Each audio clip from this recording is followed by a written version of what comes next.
quelques allergènes sur une plaque, on peut mettre carrément des batteries d'allergènes. Donc là, c'est carrément des biopuces. On va mettre 60 molécules, 46, il y a une centaine de molécules ici, d'allergènes. Donc on peut effectivement là faire un criblage. Ça ne veut pas dire qu'il ne faut pas faire un interrogatoire, mais là on a vraiment une batterie d'allergènes qui permet de dire que bon, si vous n'avez pas de reconnaissance de ce type d'allergène avec un bon interrogatoire où vous avez suspecté le chat ou le chien, bon, vous êtes assez tranquille. Donc ça permet effectivement là, de détecter des profils de sensibilisation. Vous pouvez évaluer des réactions croisées. C'est pas inintéressant parce que vous pouvez être allergique au chat et ça va vous faire être allergique à d'autres substances croisées. Et ça, c'est plus discuté. Suivant la positivité du test, ça pourrait prédire la sévérité clinique. Et ça, c'est plus discuté. Donc ça, c'est vraiment des tests qui commencent maintenant à s'étendre. Le problème, c'est que c'est des tests qui sont de plus en plus spécifiques et sensibles, mais ça a un coût. Donc ça veut dire qu'on fait souvent ces tests qu'en deuxième intention. Première intention, l'interrogatoire. Deuxième intention, les tests de type Fadiatope. Et ensuite, si on ne trouve rien et qu'on est vraiment convaincu qu'il y a un phénomène allergique, on peut aller vers ce type de test de type biopuce. Il y a des gens qui ont déjà fait ce type de test, non? Donc là, c'est l'exploration de l'allergie finalement en essayant de détecter les IgE spécifiques dans le sérum avec différentes technologies. Il y a maintenant, vous connaissez certainement les tests cutanés. Donc les tests cutanés à lecture immédiate permettent, c'est une autre façon de détecter une sensibilisation allergique, pas en dosant les IgE, mais directement en créant une sorte de pseudo-allergie locale. L'intérêt, c'est que ça mime parfois mieux, puisqu'on sait que les IgE sont dans les tissus. Donc là, on va directement injecter de l'allergène dans les tissus, et ça va reproduire une lésion d'hypersensibilité immédiate et retardée. Donc là, ce qu'on appelle le patch test, donc vous avez une série de petites piqûres au niveau de la peau, et vous allez avoir différents types d'allergènes. Alors, il faut faire attention à l'interprétation de ces résultats. Pourquoi? Parce que la qualité de ces résultats va dépendre de la qualité de l'allergène. Si vous avez un allergène bien purifié, vous pouvez dire, ben voilà, j'ai cet allergène, mon patient est allergique à cet allergène. Par contre, il y a souvent des allergènes non purifiés, où en fait, quand vous faites votre petite piqûre ici, ce n'est pas un allergène que vous en mettez, mais vous en mettez une vingtaine. Et donc finalement, vous ne savez pas finalement à quoi vous êtes allergique. Donc ce qu'il faut bien voir, c'est être sûr que l'allergène soit bien purifié. Et deux, l'autre piège, c'est qu'il y a des patients qui font du dermographisme, une sorte de petites réactions érythémateuses quand ils sont piqués. Ce n'est pas de l'allergie. Donc ça veut dire qu'il faut avoir une petite piqûre sans allergène. Donc ça, c'est les deux grands tests, hein. Le Fadiatope avec la recherche d'IgE spécifiques et le patch test. Ça, c'est quand même les tests les plus courants d'exploration de l'allergie. Maintenant, si on va vers des choses un peu plus compliquées, on peut essayer de faire, mais ces tests-là se font en milieu hospitalier, une stimulation bronchique par un pneumallergène pour explorer de l'asthme. Mais là, effectivement, il vaut mieux le faire en milieu hospitalier parce que si la personne elle vous développe un asthme grave, vous ne pas retrouver dans votre cabinet avec un asthme grave à traiter. Test de provocation alimentaire, c'est pareil, uniquement en milieu hospitalier et contre-indiqué si vous avez un antécédent de choc anaphylactique. Puis il y a des tests qui se développent, qui commencent à être proposés, qu'on appelle les tests de stimulation lymphocytaire in vitro par l'allergène. Alors, c'est quoi ce type de test? Je vous ai dit que les IgE sont vraiment fixés sur les cellules, soit des mastocytes, soit des basophiles. Et donc l'idée de ce test, ce n'est pas de doser l'IgE libre dans le sérum, dont on sait qu'elle est présente en très faible quantité, mais c'est vraiment d'essayer de stimuler l'IgE qui est fixé à la membrane des mastocytes et des basophiles. Alors je vous ai dit que les mastocytes, ce n'est pas dans le sang.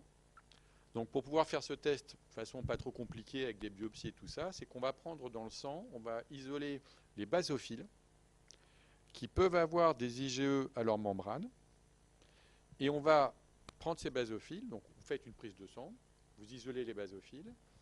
Si les basophiles ont des IgE, quand vous allez leur mettre différents types d'allergènes, elles vont s'activer et en fait vous détectez les marqueurs d'activation des basophiles. Et donc c'est une façon indirecte de détecter l'IgE contre un allergène particulier fixé sur les basophiles. La présence de l'IgE, quand vous mettez l'allergène, ça va entraîner l'activation des basophiles qu'on va détecter par des marqueurs d'activation comme CD203, CD63. Donc là, c'est une autre façon de voir les IgE spécifiques. Mais au lieu de voir les IgE spécifiques libres dans le sang, vous voyez les IgE spécifiques fixés à la membrane des basophiles, qui est un peu un bon reflet de ce qui se passe in vivo, où les IgE sont fixés sur les cellules. Les mastocytes, mais ça on ne peut pas faire le test, il n'y a pas de mastocytes dans le sang, donc on prend les basophiles. Donc ça, c'est des tests qui commencent un petit peu à être développés, c'est encore un peu plus en milieu hospitalier, mais ça commence, il y a maintenant des tests commercialisés qu'on peut trouver dans des explorations un peu plus spécialisées de l'allergie. Souvent, ces tests sont faits quand on ne trouve rien en termes d'IgE spécifiques dans le sang. Donc pour sensibiliser le test, on va directement regarder les IgE fixés à la membrane. Ce test, ça va? Oui.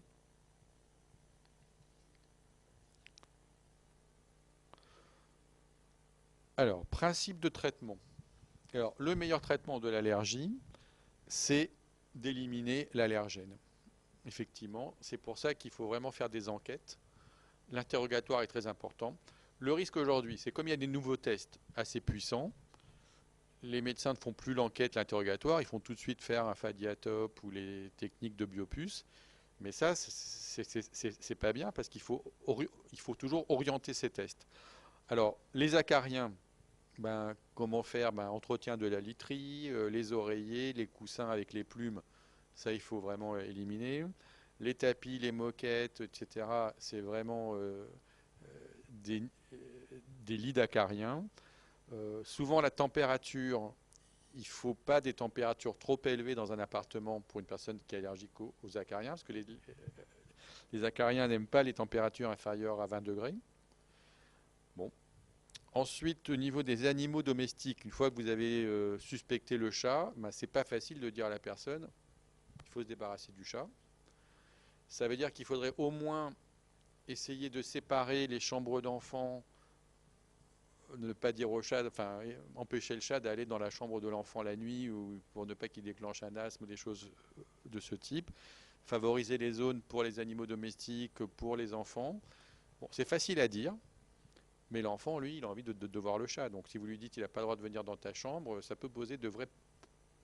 Oui. Ensuite, un autre point, c'est le calendrier topolinique. Maintenant, on a des calendriers polliniques, donc on sait qu'il y a des personnes qui vont faire des crises d'allergie pendant le mois de janvier-février, d'autres c'est mars, d'autres c'est avril. Suivant la région où est la personne, c'est pas pareil non plus. Donc entre les calendriers polliniques et la région où vous êtes, vous pouvez suspecter des groupes de pollen. Et ça aussi c'est important parce qu'en fonction de ces groupes, vous orientez vos tests. Un dernier point qui est important, c'est les allergies professionnelles. Et donc là, si vous suspectez d'une allergie professionnelle, il faut vraiment rentrer en contact avec le médecin du travail, qui lui, normalement, a la liste des produits allergéniques que vont utiliser les différents employés de la société. Et donc, c'est avec un échange avec ce médecin, les produits qu'il utilise, qu'on va arriver à trouver. Donc là, ça peut parfois nécessiter un reclassement professionnel, avec de gros problèmes. Alors, les médicaments qui peuvent être utilisés. Alors, il y a les médicaments, je dirais, un peu classiques, les corticoïdes, la cortisone. Ça, c'est les médicaments qui existent depuis longtemps. Alors, comment ça marche la cortisone? Pourquoi on donne de la cortisone aux patients allergiques?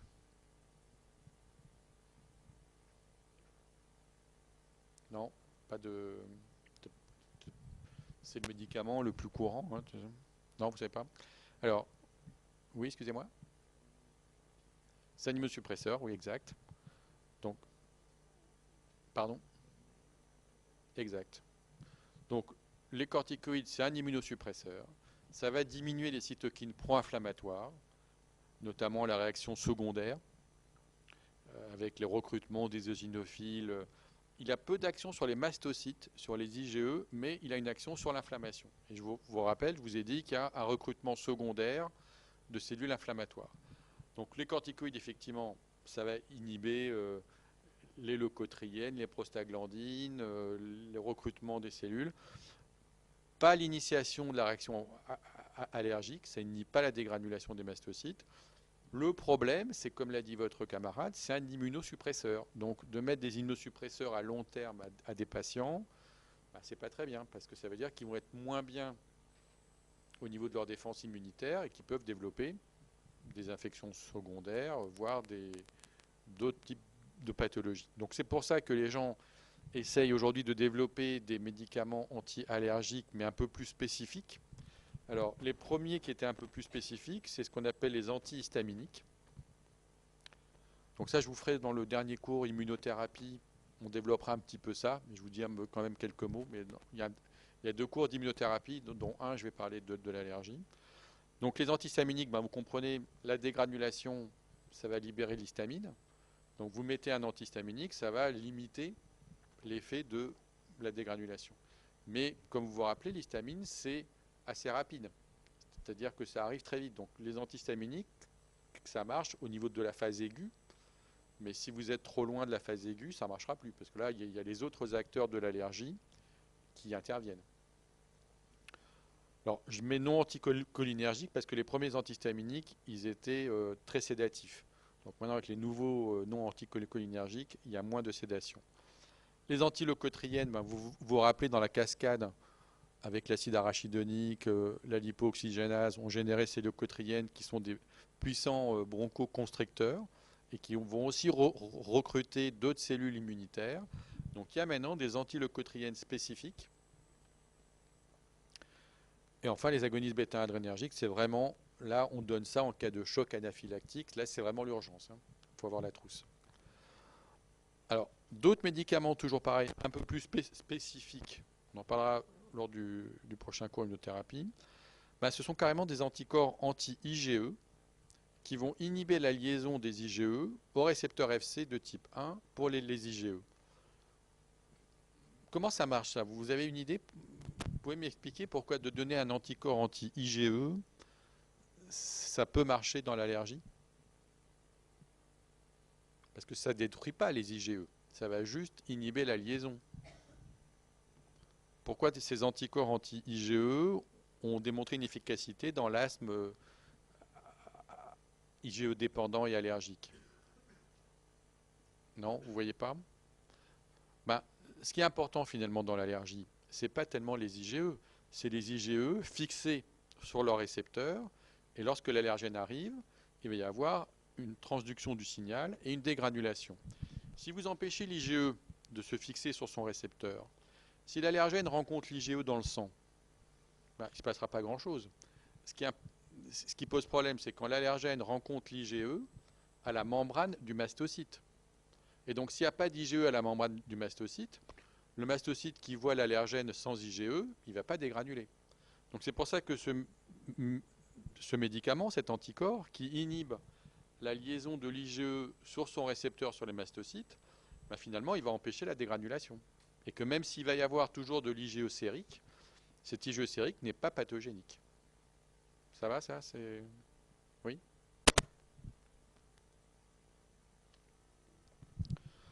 Enfin, mais ça on en parlera aussi la prochaine, mais je vous dis un petit mot. Donc, dans l'immunothérapie spécifique, bah, je vous ai pendant tout le cours parlé des TH2, qui est vraiment la grande marque de l'allergie.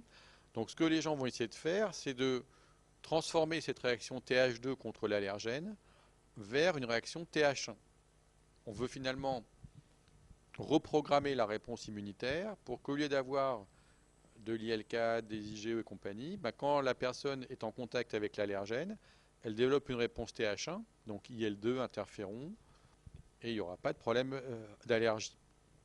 Donc l'idée, c'est de remplacer les IgE par des IgG et surtout de dévier la réponse TH2 vers TH1. Alors, comment on peut faire ça? Alors, il y a différentes stratégies où on va donner l'antigène de façon répétée à très faible dose. Et donc, quand on fait ça, on peut dévier la réponse qui passe de TH2 à TH1. Ça ne marche pas pour tous les allergènes, mais ça marche bien, par exemple, je ne sais pas si certains d'entre vous sont allergiques aux piqûres de guêpes, qui peut être un vrai problème. Il y a des gens qui ne vont plus à la campagne parce qu'ils ont... Ben ça marche très bien. On peut désensibiliser l'individu aux piqûres de guêpes avec une immunisation répétée à faible dose. Ça donne de très bons résultats. Par contre, pour d'autres, le pollen, les poils d'animaux, ça marche moins bien. Donc ça veut dire que suivant le type d'allergène, vous pouvez tenter ce type qu'on appelle de désensibilisation. Ensuite, il y a des nouvelles stratégies qui consistent à associer l'allergène avec des adjuvants. Je crois que c'est moi qui fais le cours sur la vaccination, donc on parlera. Donc on met l'allergène avec un adjuvant qu'on appelle TH1, qui va polariser la réponse immunitaire vers TH1. Et donc allergène plus adjuvant TH1, type CPG, ça peut repolariser la réponse TH2 vers TH1. Donc quand tout se passe bien, lors de cette désensibilisation, ben, vous avez au départ beaucoup d'IgE, des symptômes cliniques d'allergie, et au cours, ça peut prendre du temps, c'est un des problèmes de cette désensibilisation, mais vous voyez qu'au cours du temps, vous avez une diminution des IgE contre l'allergène en question, et au contraire, une augmentation des IgG et des IgG4. Donc ça, c'est un témoin qu'on a reprogrammé la réponse immunitaire de l'individu d'une réponse TH2 vers une réponse TH1.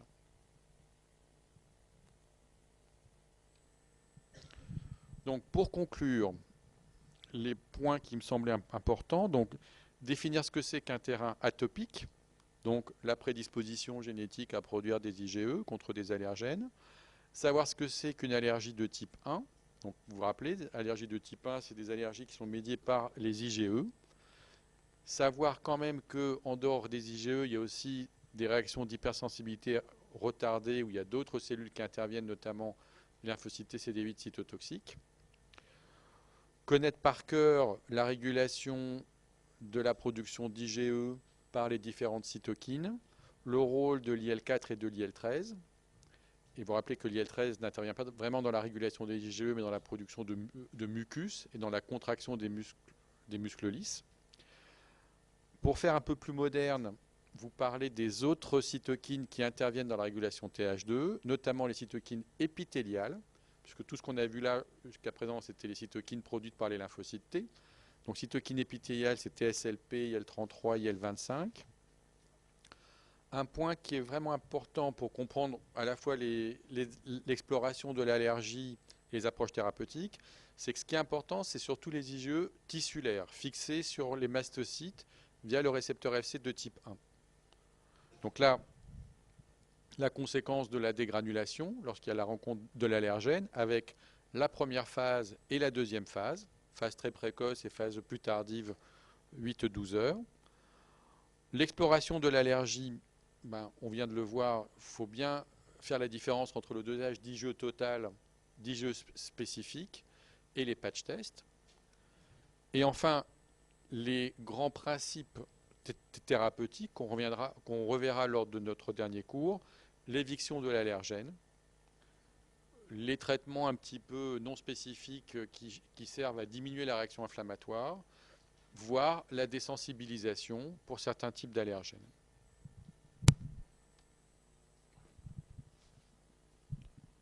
Voilà. Il y a des questions? Non? Tout est clair? Bon. Très bien. Merci.